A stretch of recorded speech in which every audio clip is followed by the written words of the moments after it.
I suppose my story starts off after going through a divorce with a 20-year marriage coming to an end. It was a pretty tough time in my life, and for about 2 years before we agreed on a divorce, I was going through a wave of emotions on a daily basis.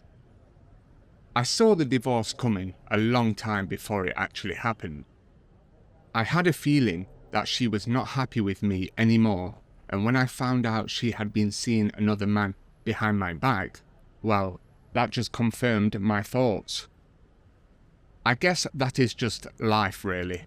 A lot of people go through divorces every day, but when you get cheated on, it makes you feel like you were not good enough, or that it was your fault she stepped out on you. With all that being said, after the 2 years of misery, ending with a divorce, and finding myself at a crossroads in my life, I decided to do something for myself for once. I had always wanted to travel when I was younger, but after I met my ex-wife, I had to put my travelling plans on hold because of her work, as she couldn't have much time off. Asia was a place I had always wanted to visit, so I started doing a bit of research about the countries over there. Most advice I found was about backpacking around the countries, but for a man that is getting on a bit and going through a midlife crisis, backpacking was not for me. Yes, I did want an adventure and to do something I have never done before, but backpacking and sleeping in hostels, that is a hard no for me. Thailand kept coming up again and again, and the more I read about it and watched videos, the more it interested me. Of course, the main attraction for a lot of middle-aged men there, including me, is the women. But I really did want to see more of the place than just the ladies. However, after going through what I had been through, a bit of female company wouldn't have gone amiss, and I wasn't against the idea of meeting someone, even just for a holiday romance thing. This was the plan that I came up with. I wanted to do the whole single guy in the Thailand bars thing, so I would do a week in Bangkok, get a taxi to Pattaya for a week, then back to Bangkok and fly to Chiang Mai for 2 weeks. I chose Chiang Mai because I didn't want my whole trip to be about bars and women. I thought Chiang Mai would be a great place to do some exploring, relaxing, and seeing the chill side of the country. Once I finally got to Bangkok, it was close to midnight, so all I did was get a taxi straight to the hotel. My hotel was on Sukhumvit Soi 4, and when we were driving down there, I couldn't actually believe what I was seeing. My hotel was Nana Hotel, and outside was just gangs of girls stood there waiting and grabbing people that walked by. I had read it's really in your face in Thailand, but I did not expect it to be this out there and open, especially in public. Part of me was excited. The other part of me was thinking, what the hell have I just got myself into? The next day, on my first full day in Thailand, I took a walk down Sukhumvit Road. I wasn't interested in drinking or anything, as it was morning, even though I did pass some bars that were already open and had customers in there. One thing that bothered me that I did not consider was seeing other couples walking hand in hand and being happy. After spending half of my life being in a relationship, I guess I was just used to having someone with me. I wasn't lonely at the time, but I was alone. I know some people enjoy being alone and enjoy their own space, but it was just something that I was used to. Apart from that, I was having a good time in Bangkok. I was really enjoying myself, even though all I was doing was walking around the streets and ending up in bars talking to the girls inside. I always went home alone though, and I think that is where emotions hit me the most about being lonely. A gut full of beer didn't really help the situation. I spent most of my time going into the bars and talking to people there. Other foreigners, most of them single and on holiday. It was good meeting people similar to me. One night, I got chatting to a guy that was a few years younger than me, but had been through his own struggles in life. He was telling me he had been there for a month already and he loved it. When I told him that it was my first week ever in Thailand and that I had only really stayed out around Sukhumvit Road, he told me that we should go to Khao San Road. He described it as just a street with lots of bars on and a crazy scene with lots of people just outside drinking. I thought, why not? It would be fun to experience something like that. But what he failed to tell me at the time was it's mainly aimed at the younger type of tourists. Once we got there, I felt really out of place.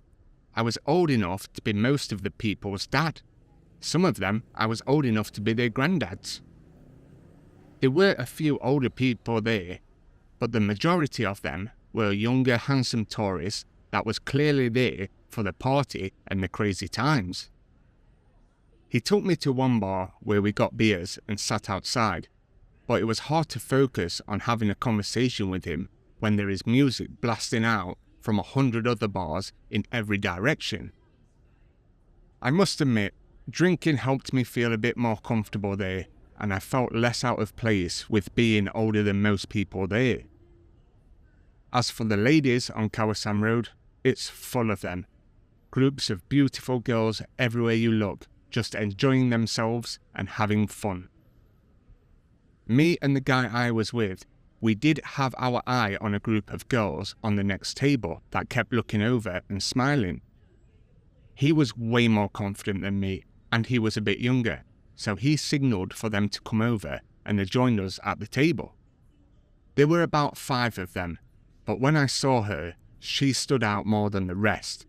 She was beautiful, and it was obvious that she is used to a lot of attention.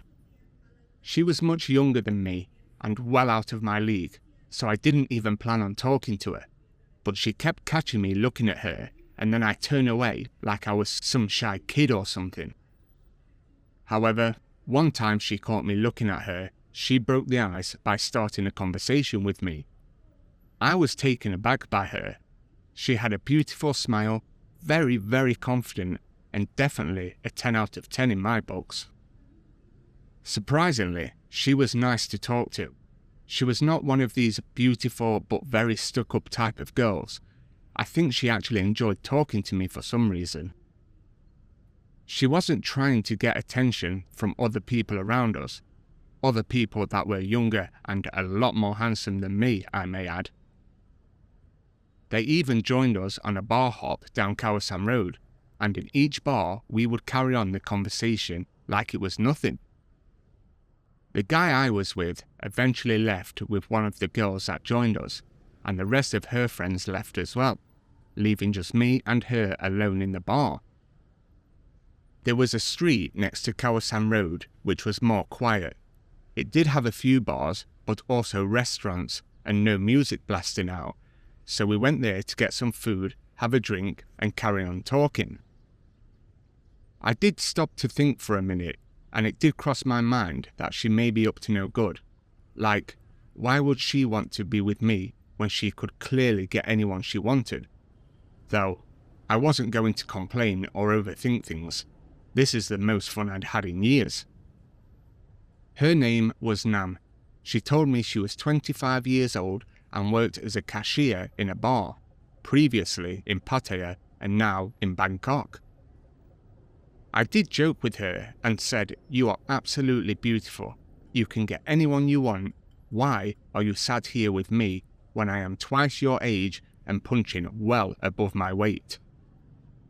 She said that she prefers older guys because we are not just looking for fun. We are more mature and we treat women better than the younger tourists that go to Thailand. I didn't believe her, but I didn't want to ruin the night, so I said, "Okay, that's fine by me," and then joked that I would treat her right. She did start asking me about my life and why I came to Thailand. I didn't want to put a downer on the night and bore her with the whole divorce story, so I just said I had some time off work and took a much needed break. Just as we were getting into it and things were going good, one of her friends came back and joined us, telling her that they needed to go back to the bar because their boss needed them, or something like that. Before leaving, we swapped line accounts, and she told me to message her while I was in Bangkok, and then off they both went. I was left sat there thinking what had just happened. How did I manage to get the line of the most attractive girl I had seen that night? I think I've mentioned that I wasn't in Thailand to meet anyone. Yes, I was there to have fun in the bars with the girls, but it never crossed my mind that I would meet someone there. That was until that night. I had one more drink and headed back to the hotel, still not sure about what had just happened, and the next morning was even more shocking when I woke up to a message from her saying, "Hi, it's Nam, how are you?" I'm not going to lie, I didn't think I would have heard from her again. I thought she would have just forgotten about me, and truth be told, I wasn't going to message her either. I did want to see her again now though, but if I've learned anything about my last relationship, it's do not be a pushover and give it your all. Some people will take your kindness for weakness. So I just replied that I was fine, that it was nice to meet her last night, and I hope she is good also. A couple of hours after I sent her a message, she finally replied asking if I wanted to meet up to get something to eat, have a drink, and pick up where we left off from last night. Now, I was in a bit of a dilemma. On one hand, I had not long been out of a divorce, so I did not want to get attached to anyone too soon. But on the other hand, this girl was just too perfect for me to pass up on. So, of course, I agreed to meet her again. We met up at a restaurant near where we were last night. She wasn't dressed up this time to go out, but she still looked stunning. That night was even more fun than the previous night, and this time I came clean to her and told her that I was not long out of a divorce, not really sure where my life was heading, and was in Thailand just to escape reality for a bit. She was actually okay about it, and I don't think the divorce part of my story put her off. Well, she stuck around anyway.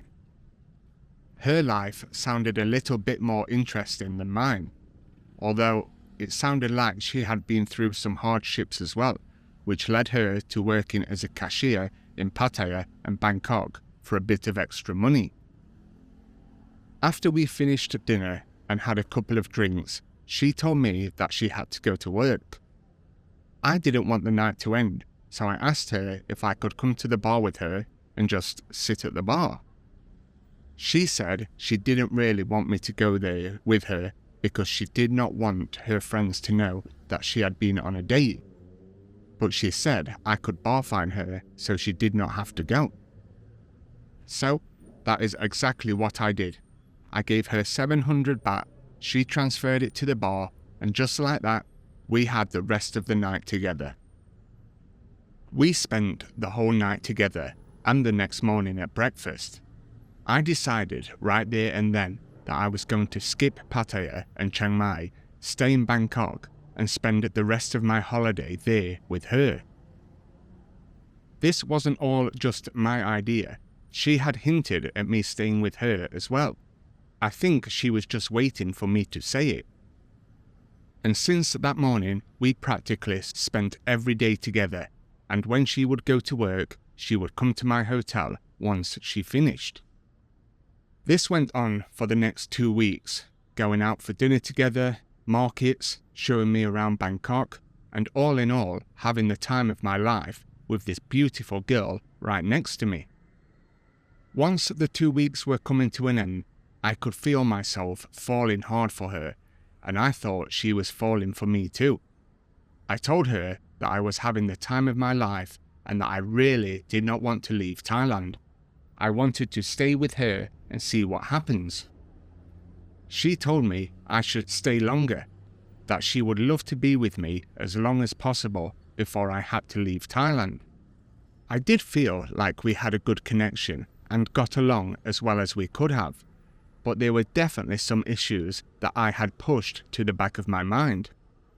For starters, there was a 20-year age difference, and just for context, my ex-wife was 3 years older than me, so I had never been in a relationship with a younger woman. The next issue was she was working at a bar.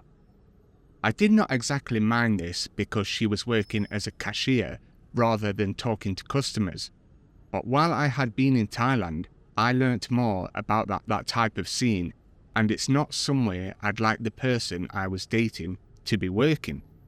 But despite those small issues, she did make me feel alive again. She made me feel wanted and that I was somebody. Completely opposite to the way my ex-wife used to make me feel towards the end. I told her that I needed to go back home because of work, but I was allowed time off in the next couple of months. So let's stay in touch, and if we both feel the same way in 2 months, I'll come back for longer. She was upset that I would be leaving, but she was happy that I would return. I think she could see that I meant it and that I was willing to pull strings to be with her. When I got back home, we did what we said we would do. We stayed in touch, messaging and calling each other, and things were going to plan. We even spoke about marriage in the future. It was about 2 weeks after being home that the first major red flag came up. She explained to me that she was short on money and that she needed to send just a little bit back home.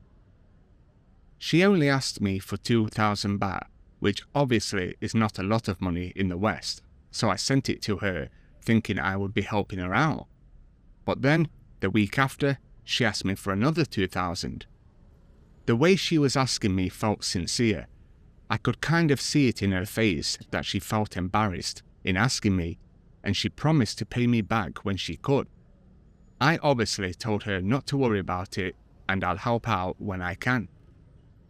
As luck would have it, the next time I went to Thailand, they had extended the visa waiver on arrival from 30 days to 60 days, allowing tourists to have more time in the country, and then could extend another 30 days if needed. That was perfect for me, and after speaking to my manager at work, I was allowed a month off and allowed to work remotely for a month before I had to go back. This meant I could enjoy 2 full months with Nam, even if I did have to work now and again for the second month. Arriving back in Thailand to be with Nam felt perfect, like it was the thing I needed to do. We had only been away from each other for 2 months, but it still felt like forever. Again, we spent whatever time we could together. She agreed to take time off work in the first month if I was able to help pay the bar, which I did. We would do a lot more exploring, partying with friends, and a whole lot of eating out, and even some days we would just lay in the room watching movies on the laptop. I would even start to learn a bit of Thai the more we spoke about the future together. I was still terrible, but at least now I could greet people and knew a few basic phrases. It felt good, I admit. Being with her made me feel amazing. After the hell I had been through previously, this was perfect. It felt like I had been through all of what I had just so I could finally meet Nam. Then the second month started, where I had to work remotely. So while she was working back at the bar, I would do my work. That way, we would have time in the day for each other. The problem was, every other night, she would start coming home later and later, which meant sleeping in longer and longer, so we started to get less time with each other than I would have hoped. I knew that if I wanted to make this relationship work, then I would have to make a hard decision. Well, some may say a dumb decision. One night, I took her out for dinner, and after we had eaten, I asked her straight if she was being serious about us getting married, and to not lie to me because it would be a big step for both of us. She claimed she really wanted to get married and meant everything she had said over the few months that we had met, but she was worried that one day when returning to my country, she might have to wait long for me to return, or that I might never return at all. Now, here is where I made that dumb decision I was talking about. I said to her that if she really wants to get married in the future, could she leave the bar and I will pay her salary, including a bit more so she doesn't have to worry. I explained that it would give us more time together, no more late nights waiting for her, and more time together during the day before I had to work.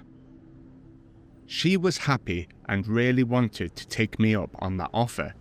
She told me she would need around 40,000 baht a month to make up for her bar salary and to be able to send a little bit home when they needed it.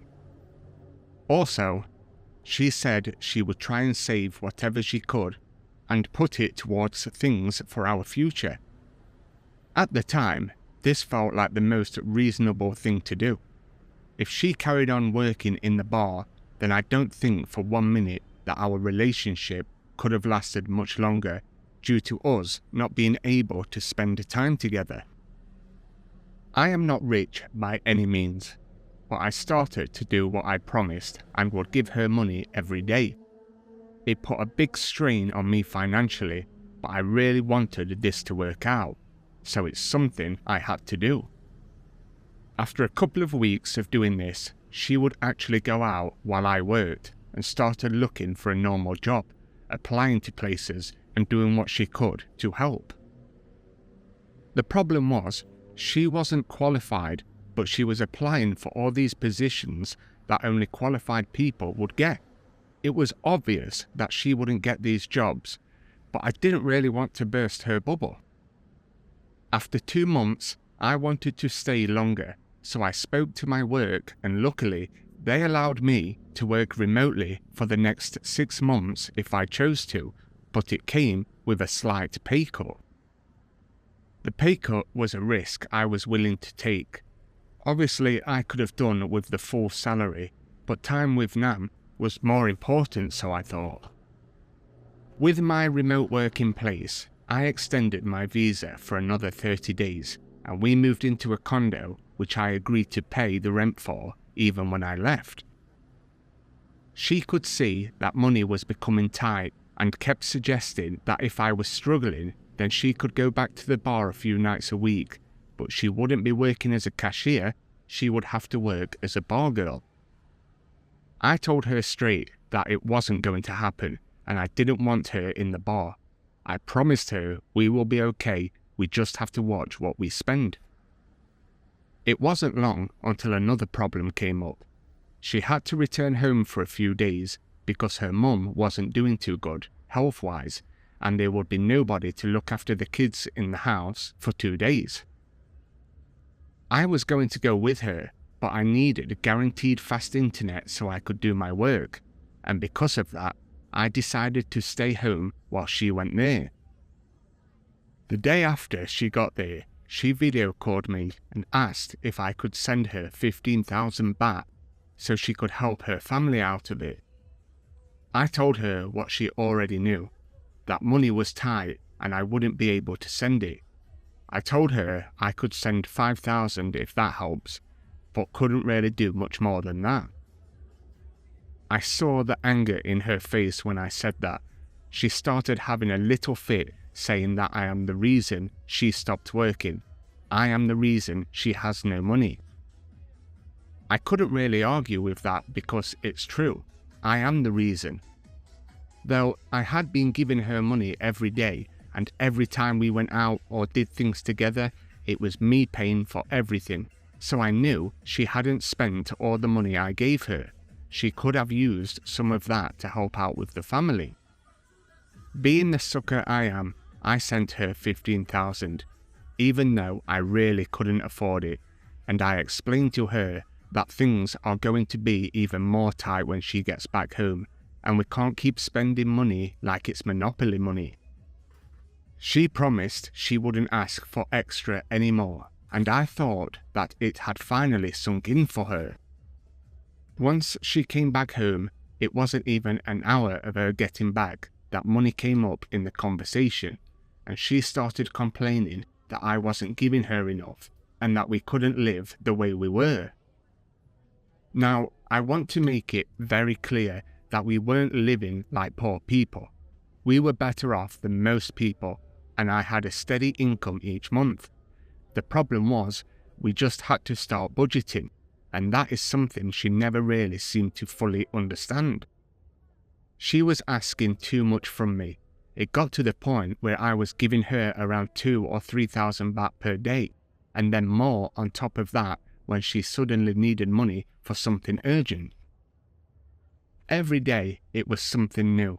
A phone bill, a cousin's birthday, paying back her friend, any excuse she could think of really. I know 3,000 doesn't sound a lot, and you are right, it's not a lot, but doing that every day, it soon makes its mark on your bank account. Finally, I said I can give you from now on is 2,000 baht a day. That's even more than I initially suggested when I offered to take her out of the bar. I tried to explain it to her properly. I even opened up my laptop to show her my bank account to prove I wasn't just being a cheap Charlie. I thought if she saw the numbers for herself, she'd understand we had to slow down. She flipped and went crazy at me, saying that it's nowhere near enough and that she had to go back to the bar so she could make real money. That's her words, not mine. I just stood there and let her yell. I didn't have the money to fight about it. I couldn't stop her going back to the bar. It got to the stage where I couldn't afford to keep her out of the bar. There was literally nothing more I could have done. The following evening, she went back to the bar, and the late lonely nights started again, with her coming back at all hours in the morning. I'd lie awake listening for the key in the door. Sometimes she would stumble in as I was getting up, smelling of smoke and beer, and just crash on the couch without a word. Other nights, she didn't come back at all. It was coming up to my final days in Thailand before I either had to do a border run and stay in this situation, or go back home and forget any of this ever happened, accept my losses and move on. I spent the whole day walking around Bangkok, trying to clear my head, thinking just how bad things had turned out so fast. The choice was starting to feel pretty simple. She was not the girl I first met anymore. Everything was just about money. She wasn't the happy, lovey girl anymore, always angry and always miserable about everything. The only times I saw her, mainly, was the morning after work, where she would pretty much sleep until an hour before she had to be at work again. We were basically like two strangers sharing a condo, no communication, and we basically just stopped talking. Who wants to live like that really? It wasn't a relationship. I was back to being a pushover I once was with my ex-wife. I decided I'm not going to do a border run. I'm going to go back home instead. But first, I needed to break things off with her. As much as I would have liked the girl I once met come back, I know I couldn't afford it. I couldn't pay her out of the bar, help her family out, and pay every other expenses that would magically appear every other day. I knew I had no choice than to end things with her. I played the whole thing over and over in my head, from meeting her at the bar to this miserable silence. It was clear it was never going to work. The money thing had really broken us. On my last night in Thailand, I told her that I needed to talk to her before she went to work. I explained it as nicely as I could that I could not afford to keep this relationship going and that I needed to go back home and decide what I need to do next. She just sat there putting her makeup on in the mirror while I was talking. She didn't even look over at me. It was like I was telling her the weather forecast or something, that didn't really matter to her at all. She just nodded and said okay, like I just told her I was going to 7-Eleven to get some milk. I wish I could say she cried or begged me not to do this, but she didn't. She just had this blank look on her face without a care in the world about what I just said. It did not affect her in the slightest. That night, she did not come home, and the next day I went to the airport alone. I kept checking my phone in the taxi, half expecting a message that never came. But part of me was relieved it was over. As much as I wished it had worked out with her, I'm glad that this part of the story was finally over. I did feel a bit sad, if I'm telling the truth. It did hurt. I'm not ashamed to say I really did like her and really wanted it to work. Probably wanted it more than I should have. So yeah, it was a bit of a low blow for me. When I got back home, I didn't hear a single word from her. No phone calls or texts, nothing. I'd catch myself checking my phone out of habit, waiting for a notification, but that never happened. Then one night, about a month after being home, I had a couple of drinks with friends and thought I would message her just to see how she was.